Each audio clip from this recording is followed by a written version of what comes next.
Fala comigo, tropa! Sejam todos muito bem-vindos ao Mundo Bet. Se você não me conhece, meu nome é Christian e hoje estamos aqui para analisarmos os jogos do dia 23 de julho de 2022, sabadão. Só que antes, se você não é inscrito no canal, já clica no botão de inscrever, ativa o sininho também, dá essa força aí pra gente estar crescendo no YouTube, tá legal? Se você quiser também, o link do grupo do Telegram tá na descrição do vídeo. Bom, mas já falei demais, sem mais delongas, bora pros jogos.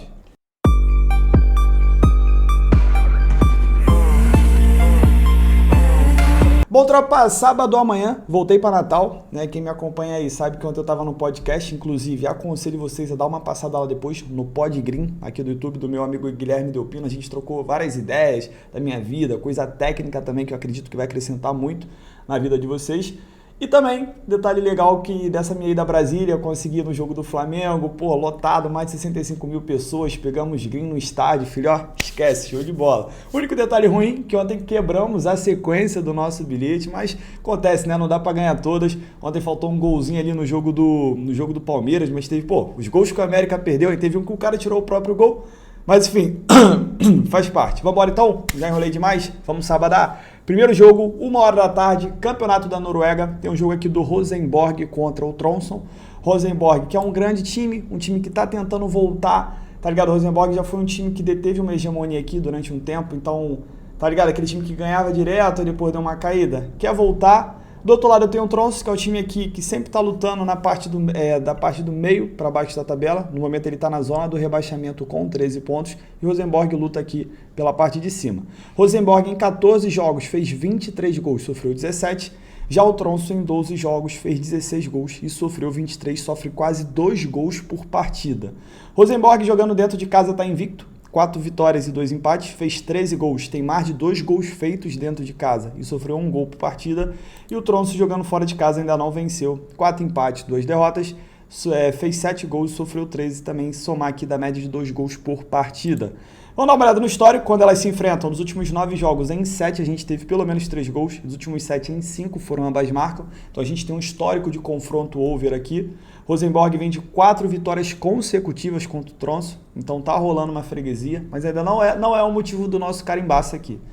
Rosenborg, 6 jogos invicto, dos últimos 7 em 5 foram ambas marcam, o Tromsø vem sofrendo gols a 7 jogos, dos últimos 6 em 5 a gente teve pelo menos 3 gols, e dos últimos 7 em todos os 7 foram ambas marcam.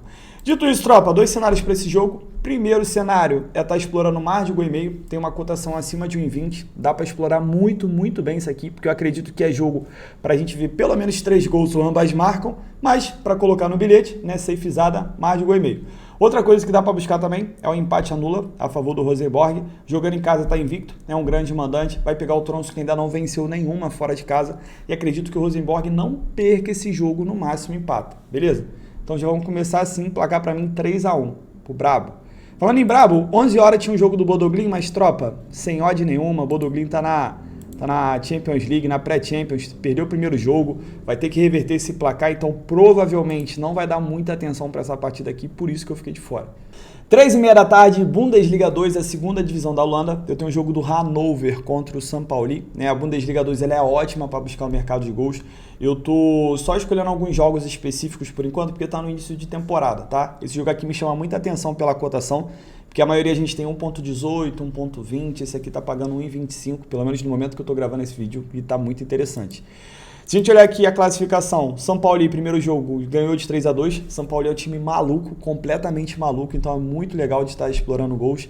E o Hannover, primeiro jogo, perdeu de 2-1, quer melhorar essa situação e também foi um time que teve pelo menos 3 golzinhos aqui no seu jogo.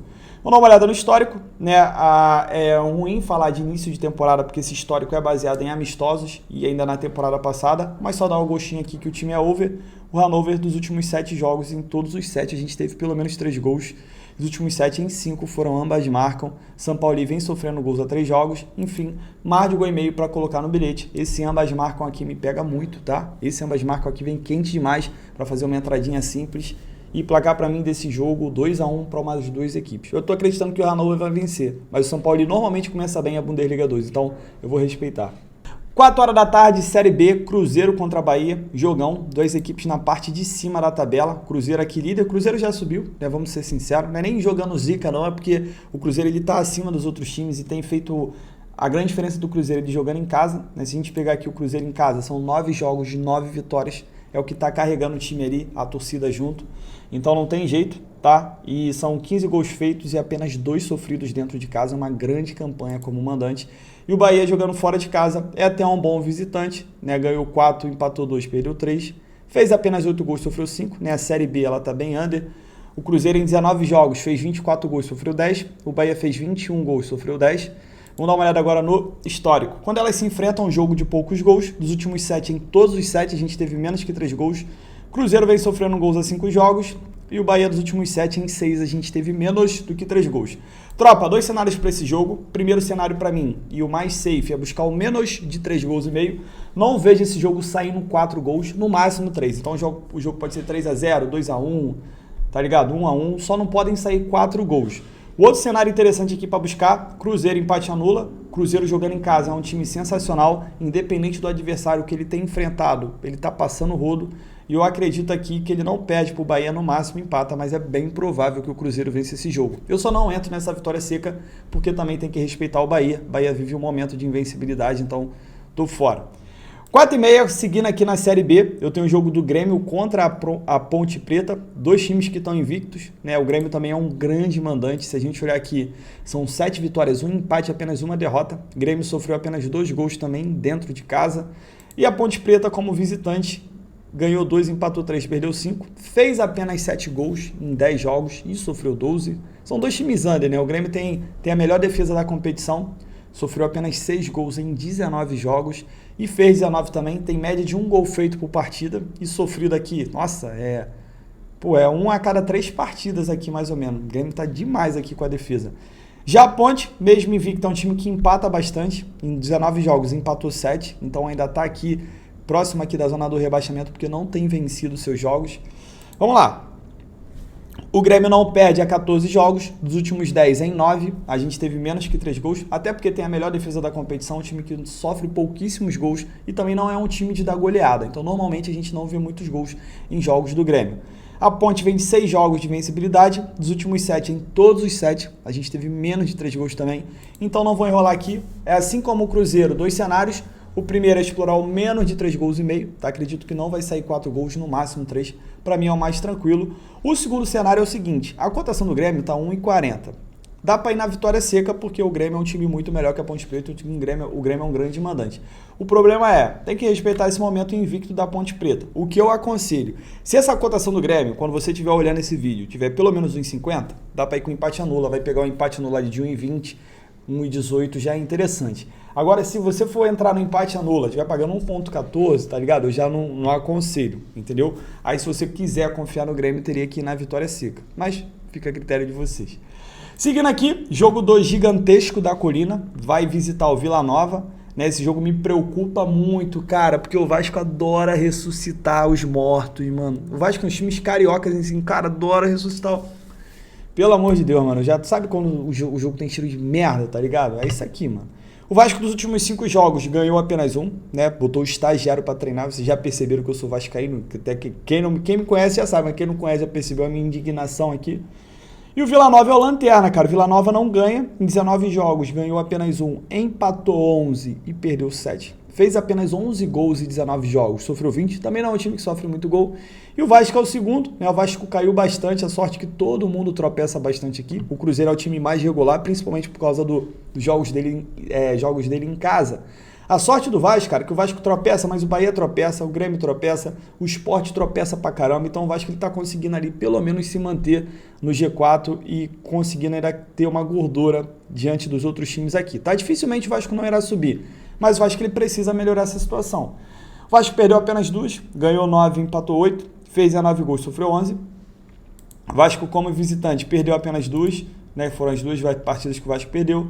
E o Vila Nova ganhou apenas 1 como mandante, empatou 7. Olha isso aqui, o Vila Nova jogou 10 jogos em casa, mas ele só perdeu 2. Tá? O problema dele é que ele empata bastante, empatar é muito ruim, cara. Às vezes pensa, tô pontuando 1. Não, mano, empatar horrível, Vamos lá, quando elas se enfrentam, os últimos 5 jogos, em 4 foram ambas marcam. O Vasco não perde pro Vila Nova 4 jogos. O Vila Nova vem de 14 jogos sem vencer. Dos últimos 10 em 9, a gente teve menos que 3 gols. E o Vasco, dos últimos 5 em 4, a gente teve menos que 3 gols. Tropa, menos 3 gols e meio também. Ah, só fala menos 3 gols e meio na Série B? Falo porque dá certo, tá? Pelo menos na maioria das vezes. Futebol é imprevisível, mas é um jogo que o Vila Nova tem um poder de fogo muito fraco, o Vasco tem um poder de fogo muito fraco também. Não vejo saindo muitos gols nesse jogo. Sendo bem sincero, pra mim esse jogo tem cara de 0-0, tá? Não vejo saindo 4 gols. Pode sair, pelo desespero do Vila Nova pode, mas pelos jogadores e pelo que as duas equipes têm jogado, eu considero muito difícil.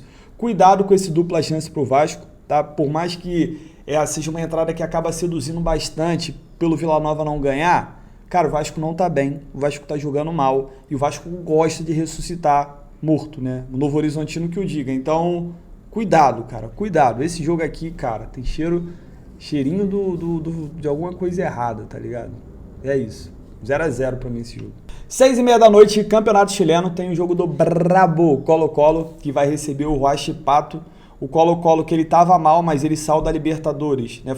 Ele saiu da Libertadores, foi pra Sul-Americana e foi eliminado da Sul-Americana e agora voltou às atenções pro campeonato e já conseguiu 2 vitórias consecutivas desde que ele voltou aqui às atenções. É o líder com 36 pontos, Colo-Colo que perdeu o título na temporada passada ali nas últimas rodadas, liderou quase o campeonato todo, no final foi ultrapassado pela Universidade Católica. Cara, e agora sim, tem o Nublense aqui, mas porra, o Colo-Colo é muito melhor, né? Vamos ver se o Colo-Colo não vai entregar de novo. Colo-Colo em 18 jogos, ganhou 10, empatou 6, perdeu 2, fez 35 gols, sofreu 12, é um grande ataque, tem média de quase 2 gols por partida, melhor ataque inclusive do campeonato chileno. Já o Huachipato em 18 jogos, ganhou 7, empatou 4, perdeu 7, fez 20 gols, sofreu 24, sofre bastante gols o Huachipato. Colo-Colo dentro de casa são 6 vitórias e 2 empates, olha aí que delícia. Fez 20 gols, né, mais do que 2 gols partida e sofreu apenas 3. Já o Huachipato, em 9 jogos fora de casa, ganhou apenas 2, fez 7 gols, sofreu 12. Vamos dar uma olhada no histórico, quando elas se enfrentam um jogo de poucos gols, dos últimos 5 em 4, a gente teve menos do que 3 gols. Colo-Colo dos últimos 6 em 5 foi a primeira equipe a marcar. O Huachipato não vence há 3 jogos, vem sofrendo gols nesses 3 jogos, dos últimos 9 em 8, a gente teve pelo menos 3 gols, dos últimos 9 em 8 foram ambas marcas.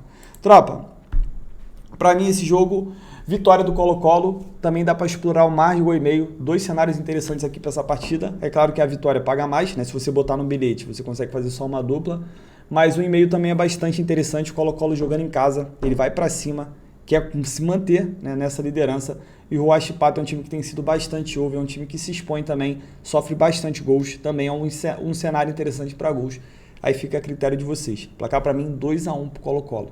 Brasileirão Série A, 7 horas da noite, tem um jogo do São Paulo contra o Goiás. São Paulo fez uma partida muito maneira com o Internacional, eu não estava acompanhando, só estava recebendo as notificações lá, o jogo foi 3-3. Cara, e o Goiás tá foda pro Goiás, mano, tá foda, vamos lá. São Paulo é o 10º colocado com 25 pontos, né? Embora seja 10º, a diferença dele pro Fluminense é de 6 pontos aqui, o último time da zona da Libertadores. Se for botar o Inter, que está na pré-Libertadores, a diferença é de 5 pontos. Então, se o São Paulo ele quiser estar buscando nessa vaga na Libertadores, dentro de casa contra o Goiás, é um jogo que ele não pode pensar em desperdiçar pontos. São Paulo fez 25 gols, sofreu 21. O Goiás fez 18 gols, sofreu 22. São Paulo é o time que mais empatou no Campeonato Brasileiro, empatou 10 dos 18 jogos que fez. São Paulo jogando em casa, ganhou 4, empatou 3, perdeu apenas 1 dentro de casa, fez 14 gols, sofreu 8. E o Goiás, como visitante, em 9 jogos, ganhou apenas 2, fez apenas 6 gols, sofreu 11. Dando uma olhada no histórico, quando elas se enfrentam jogo de gols, dos últimos 8 em 6, a gente teve pelo menos 3 gols. São Paulo não vence há 4 jogos, vem sofrendo gols a 3, dos últimos 7 em 6 a gente teve pelo menos 3 gols. E o Goiás não vence há 3 partidas. Dito isso, caraca, cara, essa cotação caiu. Antes de eu gravar o vídeo, ela tava 1,50. Já ia lançar pra vocês aqui um São Paulo empate a novo. Eu vou falar pra vocês, dá pra ir com essa vitória seca. Se essa cotação subir um pouco, vocês podem ver até que tá com uma setinha vermelha aqui, que ela caiu. Se essa cotação, quando você olhar, tiver 1,50, vai com empate anula por conta do São Paulo ser o rei do empate. Pô. Se você olhar aqui dos últimos 5 jogos, São Paulo empatou 4. Mas, cara, pra mim é o jogo que o São Paulo vai voltar a vencer. Né? Eu queria ir com empate só porque eu sou um cara conservador. O pessoal sabe disso, eu gosto sempre de estar tentando jogar com empate, sabe? Sempre tentando jogar com 2 resultados ao meu favor. Mas é muito provável que o São Paulo volte a vencer justamente nesse jogo. Tem partida da Copa do Brasil, mas o jogo do São Paulo é só dia 28, amanhã é sábado, domingo 24, 25, 26, quinta-feira. Então dá tempo pro São Paulo descansar, São Paulo vai com o titular e eu cravo aqui a vitória do São Paulo. 2-0 para mim esse jogo. 9 horas da noite, seguindo aqui no Brasileirão, tem jogo do Botafogo contra o Atlético Paranaense. Botafogo tá na nhaca, muito complicada a situação do Botafogo. Últimos 5 jogos, cara, venceu apenas um. Vem de 4 derrotas seguidas, se for contar o da Copa do Brasil. Vou falar, esse único jogo que o Botafogo ganhou foi o jogo que ele tomou 4 gols do Bragantino. Na verdade, 3 e teve um pênalti, tudo anulado. Teve até o que o VAR chamou, mas o juiz não quis dar. E o Botafogo no único lance fez gol. Então, tipo assim, foi uma vitória que... como se fosse uma derrota, tá ligado? Porque ele não jogou nada. Então o Botafogo ele precisa muito melhorar essa situação. Do outro lado eu tenho um Atlético Paranaense que dos últimos 5 jogos perdeu apenas um. Time classificado na Libertadores, time classificado na Copa do Brasil. Cara, tá jogando muito o Atlético Paranaense com o Filipão. Tanto que tá aqui em 5º colocado, zona de pré-Libertadores, apenas a 1 ponto atrás do Corinthians, que é o segundo, a 5 pontos do líder Palmeiras, e a briga do Atlético aqui é pela vaga direta na Libertadores. Se o Palmeiras vacilar, quem sabe brigar pelo título, né? Mas acho que o foco principal primeiro ali é focar nessa vaga direta. O Botafogo é o 12º colocado, tá com 21 pontos, só que ele tá apenas a 3 pontos do América, então o Botafogo ele precisa melhorar o quanto antes, porque senão ele vai brigar pelo rebaixamento, né? Pelo menos o Botafogo está se movimentando aí no mercado, a tendência é que melhore o time, porque realmente está precisando. E como eu gosto do Botafogo, eu não quero ver ele nessa situação. Mas no momento que tá, e da forma que tá jogando, a briga dele vai ser aqui embaixo. Se não melhorar, vai ficar aqui embaixo. Vamos lá. O Atlético não perde pro Botafogo há 3 jogos. O Botafogo vem sofrendo gols há 5 jogos do Atlético. Quando elas se enfrentam, normalmente é jogo de poucos gols. Botafogo vem perdendo há 4 jogos, falei com vocês, e desses 4 ele não marcou gols. O Botafogo está 4 jogos sem marcar gols. Até por isso, seus últimos jogos têm tido poucos gols, né? Porque é um time que não está marcando. Também é um time que não costuma levar goleada, até levou do América, mas também não é um time que costuma levar goleada. Já o Atlético está 3 jogos invicto, dos últimos 5 em 4 foram ambas marcam. Tem Copa do Brasil, né? Ele vai jogar na quarta-feira contra o Flamengo. Então, assim, eu acredito que essa cotação do Furacão tá alta porque tem um grande indício que o Atlético possa poupar alguns jogadores. Cara, então assim, pelo que o Botafogo tá vivendo, pelo que ele precisa buscar, jogando dentro de casa, de repente pega um time misto ali do Atlético, e pela fase que o Atlético tá vivendo, um time que é over, eu arriscaria aqui 2 gols. É perigoso porque o Botafogo não tem feito gols, mas dentro de casa é o jogo que o Botafogo ele vai se expor. O Atlético é um time over e me interessa esses 2 gols, tá? Mas vou repetir para vocês, é um mercado arriscado. Me interessa, mas é arriscado. 9h30 da noite, MLS, Houston Dynamo contra Minnesota United. Minnesota que tá aqui todo vídeo praticamente, time que, tem dado muitas alegrias pra gente no mar de gol e meio. E o Dynamo também é um grande time. O Dynamo dos últimos 5 jogos, em todos os 5, a gente teve pelo menos 3 gols e foram ambas marcam. O Minnesota não perde a 6 jogos, dos últimos 9 em 7 a gente teve pelo menos 3 gols. Dos últimos 9 em 7 também foram ambas marcam. Eu separei aqui 2 jogos das equipes que dos últimos 10 jogos, em 9 a gente teve um over 1,5, tá? Das 2 equipes. Então esse jogo aqui, dos últimos 10 jogos das 2 equipes, em 9 a gente teve pelo menos 2 gols. Então, mais de gol e meio, sem firular, sem inventar. Dá para buscar ambas marcam? Dá. Dá para buscar 3 gols? Dá. Mas no bilhete eu vou buscar só 2 golzinhos aqui e tá bastante interessante para mim. E pra gente fechar o nosso dia, 11 horas da noite, Real Salt Lake contra Dallas, também pela MLS, né, a Liga Norte-Americana. Também é um jogo que eu quero explorar gols. Quando elas se enfrentam, dos últimos 7 jogos em 5, a gente teve pelo menos 3 gols e foram ambas marcam. O Real Salt Lake, dos últimos 10 jogos em 8, a gente teve pelo menos 3 gols. O Dallas não vence a 7 jogos, vem sofrendo gols a 12 jogos, dos últimos 6 em 5 foram ambas marcam. Também não vou enrolar, mais de gol e meio, safezado do bilhete. Mas esse 2,5 e ambas marcam também vem quente, para quem quiser buscar uma cotação maior. Também entra naquele critério que eu falei, dos últimos 10 em 9, a gente teve o over 1,5 das 2 equipes. Então, jogo interessante para gols. A MLS em si é ótima para gols. Quem quiser estar explorando gols, o mercado também excelente. Eu explorei 2 aqui que para mim dão mais padrão e eu tenho pelo menos uma cotação que dá para colocar no bilhete. Tem muito jogo que é bom, mas a cotação é 1,14, 1,12, aí tipo assim, não rola, tá ligado? Então é isso, tropa, fechamos os nossos jogos de sábado, tem jogo pra caramba, né? Tem alguns jogos que eu pulei por causa da pré-Champions também, então toma cuidado, faça um filtro, sempre olhe o próximo jogo da equipe para você entender se ela vai dar mais atenção nessa partida ou na próxima. É muito importante você ver isso, tá? Por isso que eu não botei jogo do Malmo tem que reverter um placar, tá ligado? Então toma muito cuidado com isso, beleza? E gestão de banca sempre, Conto com a presença de vocês amanhã e tamo junto, muita fé. Bora pra cima!